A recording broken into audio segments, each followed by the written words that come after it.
नमस्कार, मैं जितेंद्र चतुर्वेदी। प्रधानमंत्री नरेंद्र मोदी ने बांग्लादेश की कुटाई शुरू कर दी है। हालांकि इसे लेकर कहीं कोई शोर शराबा नहीं किया गया है, चुपचाप सारा काम हो रहा है। वैसे ही जैसे पिछले दिनों कोलकाता में संघ प्रमुख मोहन भागवत ने कहा था कि जो कुछ बांग्लादेश में चल रहा है वो ठीक नहीं है और सरकार उस पर कुछ जरूर कर रही होगी, जिसके नतीजे हमें बाद के दिनों में दिखाई देंगे। ये एकदम ठीक बात रही। साइलेंटली प्रधानमंत्री नरेंद्र मोदी ने बड़ा खेल किया है और स्वाभाविक सी बात है कि संघ प्रमुख इस चीज को समझ रहे थे, इसीलिए उन्होंने इशारा किया। लेकिन सवाल ये उठ रहा है कि आखिर बड़ी खामोशी से, बड़े दबे पांव पीएम ने वो कौन सा काम कर दिया जिसकी वजह से बांग्लादेश और यूनुस को लेने के देने पड़ गए। तो शुरुआत करते हैं अमेरिका से। 3-4 चीजें हुई हैं जिसके कारण यूनुस के पसीने छूटे हुए हैं, हालत खराब हो रखी है। वो बयान दे रहे हैं कि हम भारत से संबंध सुधारने जा रहे हैं। हाथ पांव फूल गए हैं उनके जो आर्मी बना रहे थे। तब प्रश्न ये उठता है कि आखिर में क्या हुआ। तो उसी में शुरुआत हम लोग अमेरिका से करते हैं। क्यों? क्योंकि अमेरिका ने ही यूनुस को बिठाया बांग्लादेश में और अमेरिका ने ही शेख हसीना की सरकार का तख्ता पलट करवाया। पूरा जो मैन्युफैक्चर्ड वहां पर कथित आंदोलन हुआ, उसी के लिए डोनाल्ड लू भेजे गए थे और उन्होंने बखूबी उसको अंजाम दिया। और वो अकेले नहीं है, उसमें पीटर हास भी हैं। वो भी जो है बांग्लादेश में मौजूद थे तब जब शेख हसीना के खिलाफ ताना बाना बुना जा रहा था। और बाकायदे 2022 में रॉ ने रिपोर्ट दी भारत सरकार को कि वहां पर अब जिस तरीके से काम चल रहा है उसे देखकर यह लग रहा है कि अमेरिका वहां पर तख्ता पलट करना चाहती है। और उस रिपोर्ट में यह मेंशन था कि डेमोक्रेसी बचाने की मुहिम शुरू हुई है। ये यूं ही नहीं कहा जा रहा है कि नरेंद्र मोदी को हटाने का बड़ा भारी षड्यंत्र है, जिसका एक लॉन्चिंग पैड बांग्लादेश रहा है। तो असल में वहां पहले डेमोक्रेसी बहाली का स्वांग रचा गया, उसके सहारे आंदोलन खड़ा किया गया और उस आंदोलन के सहारे शेख हसीना को हटाया गया और यूनुस को बैठाया गया। यह सारा खेल इसलिए हुआ ताकि भारत में नरेंद्र मोदी को अस्थिर किया जा सके। यह बात खुद शेख हसीना ने अपने साक्षात्कार में कहा है। अब बड़ी बात देखिए कि वही अमेरिका क्या कह रहा है यूनुस से कि सुधर जाओ, पहली बात। दूसरी बात, ये जो चुनाव वहां करवा रहे हो, ये बिना शेख हसीना के चुनाव हो ही नहीं सकता। बिना अवामी लीग के कैसे चुनाव तुम करवा लोगी? ये अमेरिका कह रहा है, ये ध्यान रखिएगा। यह है प्रधानमंत्री नरेंद्र मोदी का मास्टर स्ट्रोक, जिसने हिलाकर रख दिया है। और इस बाबत जो बैठक हुई थी वो कतर में हुई थी। उस बैठक में कौन था? खलीलुर रहमान, जो एनएसए हैं, किसके? बांग्लादेश के। और उस बैठक में भारत के भी अधिकारी थे और अमेरिका के सीआईए के लोग थे।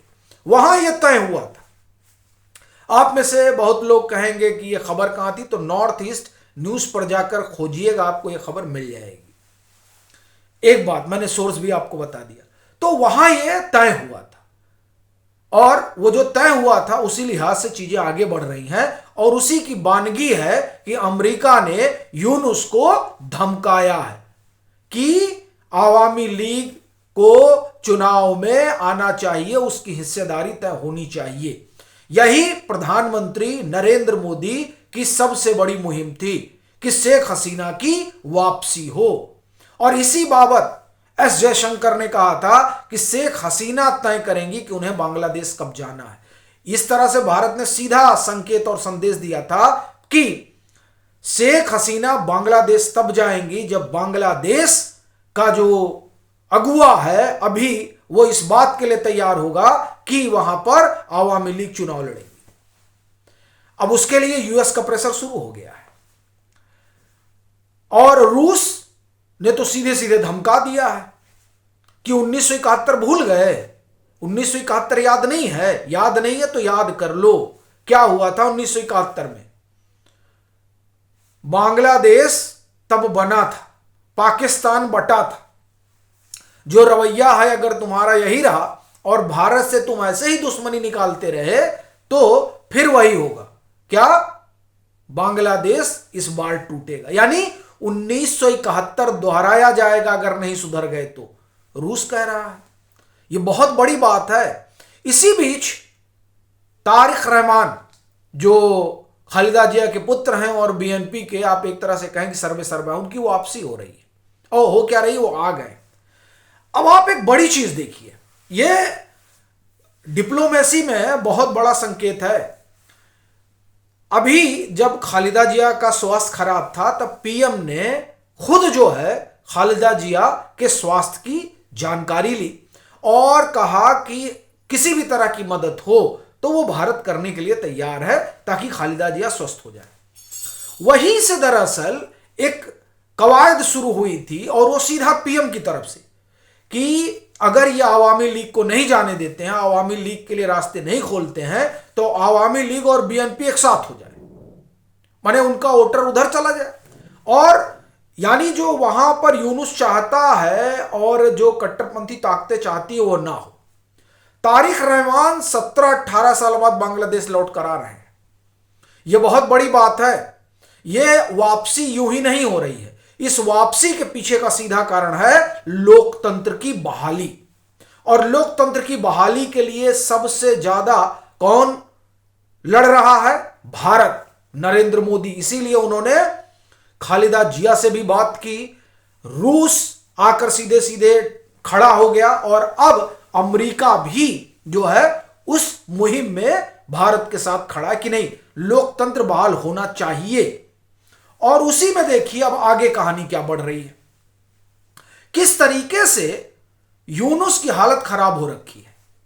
और ऐसा नहीं है कि इनको कोई पीट पाट रहा है, नहीं नहीं नहीं, सिर्फ जिन आकाओं ने इनको खड़ा किया वो आका अब हाथ झाड़ रहे हैं, पल्ला झाड़ रहे हैं। उसमें सबसे बड़ा नाम अमेरिका का है। खलीलुर रहमान को होम एडवाइजर बनाने की बात तकरीबन तय हो गई है। खलीलुर रहमान को यह माना जाता है कि वो सीधा सीधा सीआईए के व्यक्ति हैं, सीधा सीधा, क्योंकि उनके बारे में यह भी कहा जाता है कि वो बांग्लादेश के नागरिक नहीं है, वो अमेरिका के नागरिक है। ये चर्चा है। खैर वो नागरिक कहीं के भी हो, लेकिन यह तय माना है कि वो जो है वो सीधे सीधे उस खुफिया एजेंसी से जुड़े हुए या उनके एसेट माने जाते हैं जिसने यहां पर पूरा उलटफेर किया है। और वही एसेट जो है वो इस मुहिम में लगा हुआ है कि आवामी लीग और शेख हसीना की वापसी होनी चाहिए। अगर नहीं होगी तो भारत जो है फिर छोड़ेगा नहीं। क्यों? क्योंकि भारत अपने बगल में एक दूसरा पाकिस्तान नहीं चाहता है। और इस बात का इशारा प्रधानमंत्री नरेंद्र मोदी ने अपने असम दौरे के समय किया था, जब उन्होंने यह कहा था कि असम को ईस्ट पाकिस्तान का हिस्सा कांग्रेस बनाना चाहती थी लेकिन वो हो नहीं पाया। वहां अनायास पीएम ने ईस्ट पाकिस्तान का नाम नहीं लिया था। वहां पीएम का सीधा कहना था कि तब भी हमने अपने पड़ोस में दूसरा पाकिस्तान नहीं बनने दिया था और अब भी अपने पड़ोस में दूसरा पाकिस्तान नहीं बनने देंगे। और इस दिशा में भारत सरकार पूरी तरह से सक्रिय है। उसकी मैं आपको 2-3 वानगी देता हूं। सिलीगुड़ी कॉरिडोर, वहां पर तैनाती मुस्तैदी बढ़ी हुई है और यह कोई क्लासिफाइड इंफॉर्मेशन नहीं है, यह सारी इंफॉर्मेशन पब्लिक डोमेन पर मौजूद है। इसलिए यह कहना आपका ठीक नहीं होगा कि कोई सिक्योरिटी वाला नहीं, यह सारी खबर है, जो खबर है वही आपको बता रहा हूं। इसके अलावा त्रिपुरा में माउंटेन आर्मी को डिप्यूट किया जा रहा है। मेघालय, मिजोरम, यहां सब एक्टिविटी बढ़ी हुई है। ट्रिब्यून की खबर है। यानी पीएम ने यह तय कर रखा है कि साहब तुमको पाकिस्तान नहीं बनने देंगे। और खलीलुर रहमान ये जानते हैं कि अगर नरेंद्र मोदी ने यह तय कर लिया है तो बड़ा मुश्किल हो जाएगा, किसके लिए? बांग्लादेश के लिए। इसलिए आवामी लीग की भूमिका और शेख हसीना की वापसी जरूरी है। देखिए द असम ट्रिब्यून की खबर है, wait and watch, eastern defence on high alert. यानी जो ईस्टर्न कमांड है वो हाई अलर्ट पर है।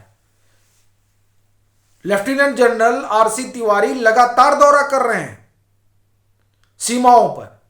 वो अभी पिछले दिनों मिजोरम गए थे, मेघालय गए, त्रिपुरा गए, सब पूरा एकदम सीमा पर पूरी मुस्तैदी है। और ये खबर बता रही है, आप देखिए, ये खबर बता रही है कि क्या क्या वहां पर डिप्लॉय किया गया। और ये खबर किसके हवाले से?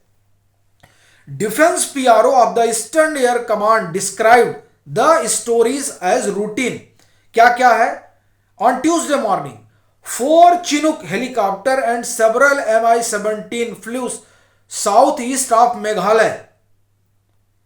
The 443 kilometre Meghalaya Bangladesh border is being closely monitored and BSF troops are on high alert, BSF inspector general OP Upadhyay said. यानी अधिकारी बता रहे हैं सब कि क्या हो रहा है। जैसे हमने बताया कि जो पीआरओ उन्होंने बताया, ये अधिकारी हैं बीएसएफ के, ये बता रहे हैं कि क्या है, किस तरह की तैनाती हमने बॉर्डर पर कर रखी है। पूरा फुल फ्लैश तैयारी है और इस बात को खलीलुर रहमान देख रहे हैं। इसीलिए उनकी पूरी कोशिश है कि जो भारत कह रहा है उस बात पर चला जाए और शेख हसीना को चुनाव में हिस्सेदारी दी जाए। वो लगातार इसी निगोशिएशन में है। इस बाबत सऊदी अरब में भी एक बैठक हुई। ठीक, एक और घटना जो घट रही है, जिसमें जो मैंने कहा कि पीएम ने जो है चुपचाप कुटाई शुरू कर दी है, वहां जुबैर रहमान, उनको बांग्लादेश के सुप्रीम कोर्ट का मुख्य न्यायाधीश बनाया जा रहा है। और अब जब हम बात करें तो वो बन गए होंगे। वो बड़े करीबी माने जाते हैं किसके? शेख हसीना के। ये देखिए, ये सब साइन है कि पीएम जो है उन्होंने एक बुलेट फायर नहीं की, यानी भारत की तरफ से सेना ने अभी एक गोली तक नहीं चलाई है, लेकिन हालत खराब हो रखी है किसकी? बांग्लादेश की। यही नहीं, जिस सेना के सहारे वो उछल कूद मचाने की कोशिश में लगे हुए थे, वो सेना लगातार भारत के संपर्क में है। जी हां साहब, बांग्लादेश की सेना क्यों संपर्क में है? बांग्लादेश के जो ज्यादातर सेना के अधिकारी हैं, उनकी ट्रेनिंग भारत में ही होती है। तो इसलिए भारत और वहां की जो सेना है उसका अपना अच्छा ट्यूनिंग है, क्योंकि उसमें से कई सारे जो लेफ्टिनेंट है, कर्नल है, जनरल है, वो लोग ट्रेनिंग कहां से लेके गए हैं? भारत से। अच्छा, अब जो ट्रेन किया है वही फोन कर दे रहा है कि क्या कर रहा है यार ये यूनुस? कुछ नहीं सर, कुछ नहीं सर। अभी देखिए, अभी पीछे क्या हुआ था, भारत के सेना प्रमुख जनरल उपेंद्र द्विवेदी ने बांग्लादेश के सेना प्रमुख को फोन किया, दोनों लोगों की बातचीत हुई, वहां पर जो सिक्योरिटी कंसर्न है उस पर चर्चा हुई। ये देखिए, ये सामान्य चीज नहीं है। ये सीधे सीधे निकल कर सामने बात आ रही है कि जो सेना है वो यूनुस वाले मसले में नहीं है। यूनुस जो कर रहा है वो सेना भी मानती है कि नहीं, ठीक नहीं है। तो अब देखिए, अब यूनुस क्या करे? यूनुस को जिन लोगों ने खड़ा किया वो यूनुस के साथ नहीं है। जिस सेना के बल पर वो उछल कूद मचाना चाह रहे थे वो सेना उनके साथ नहीं है। और सबसे बड़ी बात, जिस चीन का सबसे ज्यादा इन्वेस्टमेंट है और जिस चीन के सहारे वो सबसे ज्यादा अपने आप को बता रहे थे कि साहब हम तो सब कुछ कर लेंगे, वो चीन भी सीधा संकेत दे रहा है। अब क्या करेंगे यूनुस? अब आखिरी इनका प्यादा कौन बचता है? आखिरी प्यादा इनका बचता है पाकिस्तान। पाकिस्तान के साथ इन्होंने डिफेंस पैक्ट कर लिया है कि साहब अब मिलकर जो है वो हम इनको सबक सिखाएंगे। ठीक है। और मुनीर जो है उसने एयर डिफेंस सिस्टम लगाना शुरू कर दिया है। जाहिर सी बात है, हमारा जो वेस्टर्न सीमा है वहां पर भी हाई अलर्ट जारी है, वहां भी सेना मुस्तैद है और सीधे सीधे पाकिस्तान को समझा दिया गया है कि अगर जिस ढर्रे पर हो यही रहेगा तो कोई दिक्कत नहीं है, दो दो हाथ इधर भी हो जाएगा। सीधे सीडीएस जनरल अनिल चौहान का यह भी 2 दिन पहले का उनका लेक्चर है, उसमें उन्होंने यह बात सीधे सीधे कही कि हमें जो है लड़ाई के लिए तैयार रहना चाहिए। उन्होंने बांग्लादेश का नाम ही नहीं लिया, वो बांग्लादेश हमारी गिनती में ही नहीं है। क्यों? क्योंकि उसको चने झाड़ पे कौन चढ़ाया हुआ? पाकिस्तान। कमर किसकी तोड़नी है? पाकिस्तान की। अब पाकिस्तान की जब कमर टूटेगी तो बांग्लादेश खुद ही बिलबिलाने लगेगा। तो अब आप देखिए कि किस तरीके की तैयारी हो रखी है जो पीएम ने कर दी है। और ये जो पाकिस्तान है, पाकिस्तान को एक तो इधर से सीधे सीधे धमकी मिली है और पाकिस्तान पहले से ही डरा हुआ है। क्यों? क्योंकि अभी अमेरिका ने कुछ कुछ रिपोर्ट जारी की और उस रिपोर्ट में कहा कि साहब चीन जो है वो अरुणाचल प्रदेश पर कब्जा करना चाहता है। तो धैर्य से सुनिएगा। अब इस पर चीन बिदक गया। चीन कह रहा है कि भाई आप हमारे और भारत के संबंधों में ये सब क्या कर रहे हैं। अब आप सोचिए, देखिए रूस जिस तरह से एक्टिव हुआ है भारत को लेकर, उसने सबको परेशान कर दिया है। वो चीन उससे अछूता नहीं है। चीन भी अब ये समझ रहा है कि भारत के साथ बैर करके उनका कुछ हासिल होना नहीं है और भारत के साथ बैर ना पाला जाए, ये एशिया के हित में है, चीन के हित में है। ये बात रूस ने बाकायदे चीन को समझा दी है। ये सब अब दिखाई दे रहा है जिस तरह से अमेरिका की रिपोर्ट पर चीन ने प्रतिक्रिया जारी की है। यानी बांग्लादेश के जो आका है, अच्छा इसमें टर्की वाला भी किस्सा सुन लीजिए। जो मैं कह रहा हूं ना कि पीएम ने साइलेंटली कुटाई कर दी, टर्की भी इनकी बड़ी मदद करता है। तो वहां इजराइल, ग्रीस और साइप्रस ने एक गठजोड़ कर लिया है टर्की को सबक सिखाने के लिए। लीजिए हाल, यानी टर्की पर भी नकेल कसी जा रही है और रूस ने पहले ही धमका रखा है टर्की को कि तुम ज्यादा उड़ रहे हो। तो टर्की की हालत वैसे ही खराब हो रखी है। एक तरफ तो रूस ने हड़काया, दूसरी तरफ इजराइल, साइप्रस और ग्रीस तैयार खड़े हैं, इनको ठोका जाएगा। तो उधर उनकी हालत खराब हो गई, इजराइल का मामला गड़बड़ हो गया, माफ करिए टर्की का मामला गड़बड़ हो गया। वो क्या बांग्लादेश की मदद करेगा? और इधर चीन ने हाथ खड़े कर दिए कि भाई हमको भारत के साथ संबंध ठीक रखने हैं। इस बात का उसने संकेत दे दिया किसकी रिपोर्ट पर? जो अमेरिका की रिपोर्ट आई उस पर। और